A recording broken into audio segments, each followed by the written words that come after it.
Hi guys, it's Ben Heath from Lead Guru, and in this video, I'm going to give you 5 steps you can take right now and you can make sure you keep taking as you operate your Facebook ad account to protect your Facebook ad account, to make it much less likely that your Facebook ad account is going to be disabled and you'll lose the ability to advertise on Facebook. This is something that a lot of Facebook advertisers are struggling with, is to get their Facebook ad account disabled.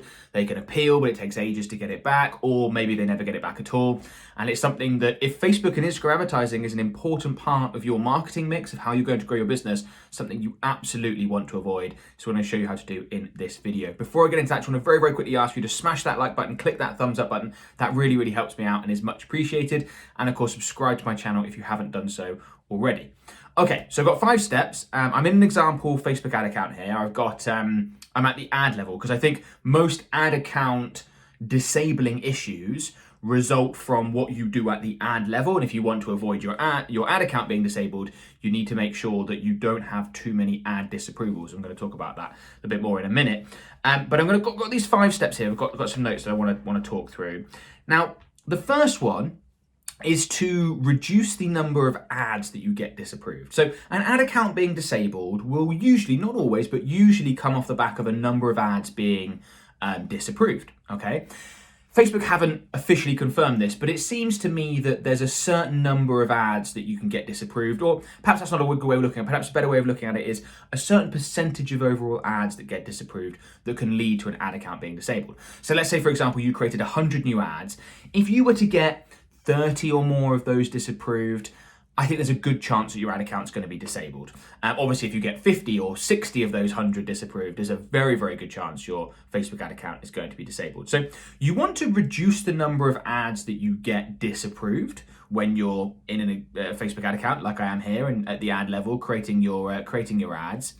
And there's a number of ways that you can go about doing that. Now, there's the obvious ones around make sure you are aware of Facebook advertiser policies and make sure you abide by them and make sure you don't do anything that breaches rules. I'm going to talk about some more specifics on that later. But what I want to mention now that I think is something that's a bit of a no-brainer is to be cautious in how you introduce ads into your ad account. So instead of creating 18 new ads that you're going to run across all your different ad sets, perhaps just create 1 or 2 ads, put those into your ad account, submit those for review, and see how they do. If they get approved, great. Well, then you can perhaps duplicate them across other ad sets or create ads that are similar to those that you think are likely to be approved. But you don't want to go ahead and just add in 18 new ads or 10 new ads. See that they all get disapproved 24 hours later or 2 hours later, however long Facebook takes to get round to it. Because that's going to be a black mark against your account, okay? So just a simple, easy thing you can do whereby you're being cautious, slowing down how you introduce ads into your ad account, and just make sure you don't, boom, 12 ads disapproved, that takes down your whole ad account in one go, or you do that a few times, ad account gets taken down, and then you've got a real uphill battle trying to get it back. When it's easy just to introduce 1 or 2 ads today, see how they do. Do they get approved? Great. Then go and introduce them into all the other ad sets or other campaigns, or create ones that are similar to that for testing. Okay, that's a bit of a no-brainer, is to introduce ads slowly, make sure they're approved first, and then go on and get it sorted. Okay, the next thing is around special categories. If you think that you may fall within a special category with your Facebook advertising efforts, even if you're not sure, maybe you do, maybe you don't, it's always best to err on the side of caution and say, yes, I'm part of a special category, and run your ads accordingly. Now, if you're part of a special category, then, and special categories, if you're not familiar at all, refer to things like any political issues, housing, there's a whole bunch of criteria. And I've spoken to a number of advertisers that thought they weren't part of a special category, ran Facebook ad campaigns, Facebook flagged that they were or potentially should be a special category advertiser, that got their ad account taken down. So it's definitely something you want to avoid. As a special category, advertising within a special category, the downsides are that you have some limited functionality. So you can't target as well. There are various things that you can't do. So it's not ideal, but much better to operate with those restrictions than to potentially get your ad account banned and not be able to operate at all, okay? So if in doubt, operate as a special category, say that you are a special category. Even if you think there's a chance you might not be, it's much better to go that way around. So that's an easy one. Make sure you get it set up. If you want to find out more about special categories, I don't have a video on that specifically. I will do at some point. But for now, if you just Google Facebook ads special categories, Facebook have got a great support doc all about that. You can read through it. Strongly recommend you do. Okay, step number 3 is to avoid any obvious attention grabbing stuff. And this can happen, and this is why I'm at the ad level, because you could put this, for example, in your primary text. You could put this actually within the ad creative itself. It's something that Facebook advertisers used to do a lot, where you might have someone in a video waving a hand, turn the sound on, all that sort of stuff. You may even have it in your copy. So in your primary text, you could have like stop in all capitals, 11 exclamation marks. Facebook does not like any of that stuff. They don't want things that overly interrupt their users. Remember, Facebook is very much interested in protecting its platform and making sure that advertisers don't make people go, oh, I'm not using Facebook, I'm not using Instagram anymore, their advertisers are awful, they're really annoying, popping up all the time. So we definitely need to avoid that. So Facebook definitely need to avoid that, and therefore we need to avoid doing any of those tactics. Do they work? Yes. Unfortunately, they do. Can we use them? No. Every now and then you'll see an advertiser getting away with it, but it's not something I'd recommend at all. So that would be step number 3, is to really make sure you avoid those overt, obvious attention-grabbing tactics. I know that's good marketing, but if it doesn't fly with Facebook, you can get your Facebook ad account disabled, and that's not what we want. We want to protect your Facebook ad account because we know how important that is. Okay, point number 4 is to be very, very careful with bold claims in your copy. So this is typically going to be in your primary text.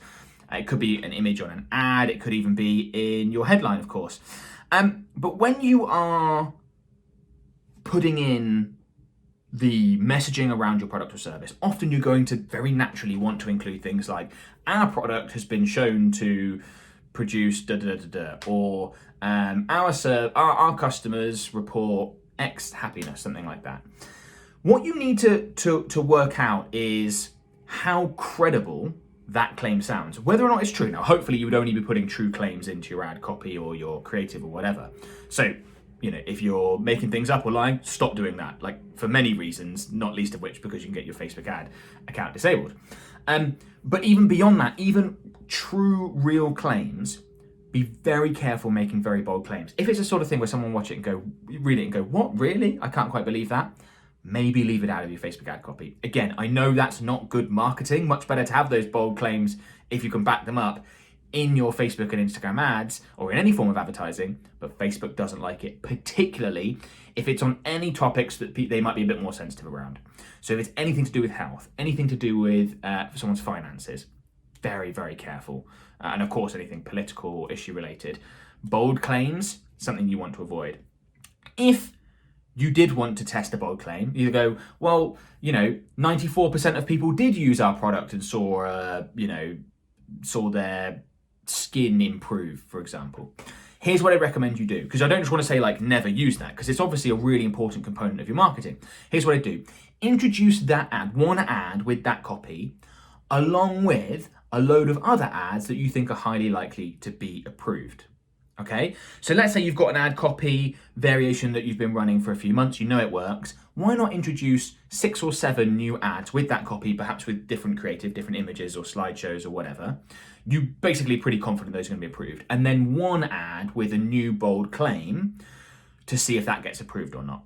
That way, the worst case scenario should be the one ad with the bold claim gets disapproved, the others will get approved, and Facebook goes, oh, their algorithm's like, okay, their percentage of ads that are getting disapproved is not increased massively. This is not something we need to look into. We don't need to disable their ad account. Then if the bold claim ad gets disapproved, okay, you can't use that, and that's annoying, but just something you have to live with. If the bold claim ad gets approved, then you could look to roll it out into other ad sets and perhaps use it with other creative options and all that sort of stuff. That's again how I approach it. Because remember, you always got to be thinking, how can I make sure that the majority of the ads that I am submitting to Facebook for approval get approved? That's just an overall impression that you want to put. It's why so many new ad accounts get disabled. It's because they launch 5 new ads, 4 of them get disapproved, boom, that's 80% of all ads being disapproved, ad accounts get disabled. You've then got probably weeks of trying to get it back, if you can at all. So something to be aware of. Okay, and then number 5 is not something everyone's going to be able to do and not something you might be able to do very quickly. It's to spend as much as you possibly can. Now, again, Facebook would never confirm this, but I can assure you that ad accounts with more history, with larger ad spend, are certainly better insulated against getting disabled. Whenever you see those ads, where as a Facebook advertiser, you're looking at it and you're going, how on earth do they get that ad approved? How is Facebook allowed to run that? That violates policies here, here, here, and here. It's probably because that ad account has 7-figure plus spend in it, maybe even 8-figure plus spend. And Facebook, like a lot of businesses, naturally, their higher paying customers get slightly better treatment, and it does happen with the approval process. So it's something I more wanted to tell you than necessarily a step to get your ad account protected. Although, if you are, if Facebook is such an important part of your business and you're looking at protecting that, Facebook ads so important, you're looking at protecting that because that's how you acquire the majority of your customers. Scaling up campaigns to potentially where they produce a slightly less ROAS but more volume might be beneficial, not just from a sales volume customer acquisition standpoint. It might also be beneficial from a protecting your customer acquisition channel, which is Facebook ads. Ad accounts with 7-figure spend in them very rarely get disapproved. You might have a bunch of ads, disabled. You might have a bunch of ads disapproved, but it's very unlikely it's going to get disabled, okay? Which, probably isn't that surprising, but something to be aware of. And also something to factor into your advertising, and that you need to be more careful with a newer ad account with less spend. Facebook's going to be more trigger happy and disable that ad account than one that's been running a year that has tens, maybe even hundreds of thousands spent in it. And even better if you're running, we've got ad accounts that have been live 8 years, 7-8 years, that have got tons and tons of spend in them that are highly, highly unlikely to get disabled. They might still get ads disapproved, but the ad account itself is protected. Okay, so the 5 steps to protect your Facebook ad account, help it stop getting disabled, are reduce the number of ad disapprovals, okay? Introduce ads one at a time. Be very careful with what you put in there. Make sure you keep introducing ads that you know are likely to be approved based on previous ads you've run. Get that disapproval percentage down as much as possible. Number 2, if you think you might fall under special category, if you have a smallest inkling you're going to fall in a special category, say that you are. Better safe than sorry. Number 3 is to avoid any obvious attention-grabbing stuff, waving in videos, too much grammar, big capitalization, stop in ad copy. No, none of that, unfortunately. Number 4 is to be very careful with bold claims, particularly if you're in medical or financial industries, anything like that. Even if it's true, be very cautious in how you introduce those. And number 5 is to spend as much as you possibly can in your Facebook ad account.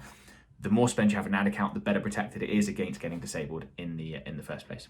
Okay, so hopefully that's been useful. Before you go, a few things I want to quickly mention. The first is a free webinar I've created called 3 Killer Facebook Ad Strategies to Double or More Your Revenue. In this free webinar, there's a link to it in the video description below. Shows you how to pick the right strategy for your business and then how to implement that strategy. Very, very important you get your strategy right. So I'd recommend you go ahead and check that out completely free. Other thing I want to mention is my Instagram profile. So on Instagram, I release daily short little videos and things like that are much shorter than stuff I do on YouTube. It's often where I'm answering a question that I've received or something like that. Little bite-sized stuff people are finding very useful. If you want to follow me there, again, link will be in the video description below. Just go ahead to Instagram, follow me there, and yeah, I think you'll find some value out of it. If this video has been useful, please give it a thumbs up. Please subscribe to my channel if you haven't done so already, and comment below. I can't respond to all the comments anymore. There are too many, but I certainly see them. I respond to as many as I can. And yeah, thanks for getting involved. Thanks, guys. Bye for now.